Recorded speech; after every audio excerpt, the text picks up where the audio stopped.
రాష్ట్రంలో కార్పొరేట్ ఆసుపత్రులకు ధీటుగా సర్కారు వైద్యాన్ని బలోపేతం చేసేందుకు ప్రభుత్వం ప్రణాళిక సిద్దం చేస్తోంది. ప్రధానంగా దీర్ఘకాలిక వ్యాధుల నియంత్రణ కోసం కొత్తగా 4 క్యాన్సర్ వ్యాధి నియంత్రణ కేంద్రాలతో పాటు రాష్ట్రంలో 74 ట్రామా కేంద్రాలను ఏర్పాటు చేయాలని నిర్ణయించింది. 90% వ్యాధులను జిల్లా స్థాయిలోనే నయం చేసే లక్ష్యంతో ముందుకెళ్తామంటున్న రాష్ట్ర వైద్య శాఖ మంత్రి దామోదర్ రాజనరసింహతో మా ప్రతినిధి మణికేశ్వర్ ప్రత్యేక ముఖాముఖి. వైద్యో నారాయణ హరి అనేది ఆర్యోక్తి, కానీ వైద్యులు ఎక్కడ అనే పరిస్థితి ఏర్పడింది. రాష్ట్రంలో మైదాన ప్రాంతంలోనే కాదు, గిరిజన ప్రాంతాల్లో కూడా ప్రభుత్వ వైద్యానికి శస్త్రచికిత్స చేయాల్సి ఉంది. ప్రభుత్వ ప్రాథమ్యం ఏంటి, సర్కారు వైద్యం ఎలా అందిస్తారు? మనతో పాటు వైద్య శాఖ మంత్రి దామోదర్ రాజనరసింహ. అన్ని అనుభవం ఉన్న రాజకీయవేత్త మీరు. ఆరోగ్యమే మహాభాగ్యం అనేది మీకు తెలియదు కాదు, కానీ ఇప్పుడు ఆరోగ్యం లేకుండా ఎలా ప్రజలు ఉన్నారనుకుంటారు? తెలంగాణ పరిస్థితి ఎట్లా ఉన్నారు? తెలంగాణ పరిస్థితి మీరు అనుకునే అధ్వానం లేదు.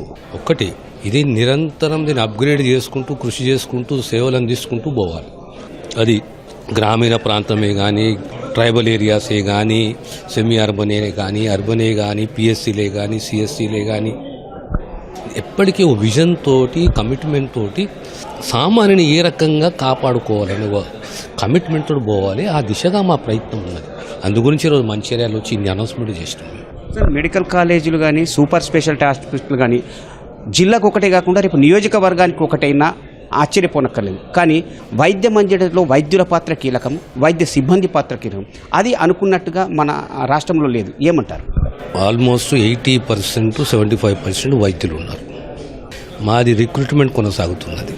మొన్ననే మీరు చూశారు, 6 మాసాల క్రితము 8 మాసాల క్రితం నర్సింగ్ ఆఫీసర్స్, మళ్ళీ ఇప్పుడు డాక్టర్స్, వైద్య విధాన పరిషత్లో ఈ రకంగా మెడికల్ బోర్డు ద్వారా ఈ సిబ్బంది రిక్రూట్మెంట్ అనేది ఇట్స్ కంటిన్యూస్ ప్రాసెస్.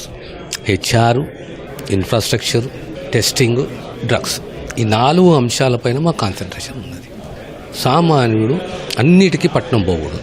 90% వైద్య సేవలు సామాన్యునికి, పేదవానికి ఆ ప్రాంతంలో ఉన్న ఏరియా హాస్పిటలే కానీ, డిస్ట్రిక్ట్ హాస్పిటలే కానీ, డిస్ట్రిక్ట్ జనరల్ హాస్పిటల్ కానీ అందించారు. రాష్ట్రంలో ప్రభుత్వ వైద్యాన్ని ఎంత బలోపేతం చేస్తున్నప్పటికీ ఇంకా కార్పొరేట్ వైద్యం మీదనే ఆధారపడాల్సి వస్తుంది. కార్పొరేట్ వైద్యం ఒక మాఫియాలా తయారైంది. దీన్ని నియంత్రించడానికి మీ ప్రణాళిక? కార్పొరేట్ వ్యవస్థ పైన నేను కామెంట్ చేయకుండా నా వ్యవస్థను, నా ఇల్లుని ఏ రకంగా చక్కదిద్దుకోవాలనేది నా ఆలోచన. నా ఇంటిని చక్కదిద్దుకుంటే నా క్లయింట్, నా కస్టమరు, నన్ను నమ్ముకున్నాడు ప్రైవేట్ హాస్పిటల్కి ఎందుకు పోతాడు? పోకూడదు. ఆ పోకుండా నా సేవలు చక్కగా అందించే ప్రయత్నంలో మా ప్రభుత్వం. దీర్ఘకాలిక వ్యాధులైన క్యాన్సర్ అయితేనేమి, అట్లాగే మూత్రపిండాల వ్యాధులు అయితేనేమి, నరాలు అయితేనేమి, ఈ కాలేకి సంబంధించిన వైద్యం ఇప్పుడు ఇంకా హైదరాబాద్కే పరిమితమైంది, కానీ గ్రామీణ ప్రాంతాలకు ఇక్కడ అందుబాటులో లేదు. ఏం చేస్తారు? మీరు చెప్తాను. ఇప్పుడు ఎన్సిడి, నాన్ కమ్యూనికబుల్ డిసీజ్, ఇందులో మీకు diabetes, cancer, hyper tension, heart attacks, ఇందులో అవేర్నెస్ ప్రోగ్రామ్ కూడా కావాలి. ఈ రకంగా మన ఆలోచన ఏ రకంగా ఉండాలంటే 4 ప్రాంతాలు, ఉత్తర, దక్షిణ, తూర్పు, పడమర, హైదరాబాద్. ఈ సూపర్ స్పెషాలిటీ అవైలబిలిటీ అనేది కనీసం ఈ 6 ప్రాంతాలలో ఫస్ట్ మనం అందియాలి. మంచిర్యాల, ఉత్తర, మహబూబ్ నగర్, దక్షిణ, ఆ సూపర్ స్పెషాలిటీ హాస్పిటల్ ఏర్పాటు చేయాలనేది ఆలోచన. కొత్తగా ఎన్ని మంజూరు చేస్తున్నారు? రాష్ట్రంలో ఎన్ని క్యాన్సర్ సెంటర్లు? 4 క్యాన్సర్ సెంటర్లు, 74 ట్రామా సెంటర్లు, అంబులెన్స్లు కనీసం మండలకు ఒకటి ఉండాలి. యావరేజ్ టైం ఆ సంఘటనా స్థలం నుంచి చేరుకోవడం 10 నిమిషాలు, హాస్పిటల్కి రావడం 10 నిమిషాలలో, అంటే 25 నిమిషాల్లో ట్రీట్మెంట్ మొదలు కావాలి. ఉమ్మడి ఆదిలాబాద్ జిల్లాలో ప్రధానమైన ఆసుపత్రి ఆదిలాబాద్లో రిమ్స్ ఆసుపత్రి. దానికి ప్రభుత్వము 11 కోట్లతో ఎంఆర్ఐ మషిన్ కూడా ఇచ్చింది. కానీ దానికి సంబంధించిన 10 కోట్ల నిధులు ప్రభుత్వం కంపెనీకి చెల్లించకపోవడంతో ఇప్పటికి ప్రారంభంగా ముందే బంద్ అయిపోయింది. దీన్ని ఎట్లా నివారించాలి? ఇది నా దృష్టికి రాలేదు. ఇమీడియట్లీ చెక్ చేసి దాన్ని చర్యలు తీసుకుంటాను.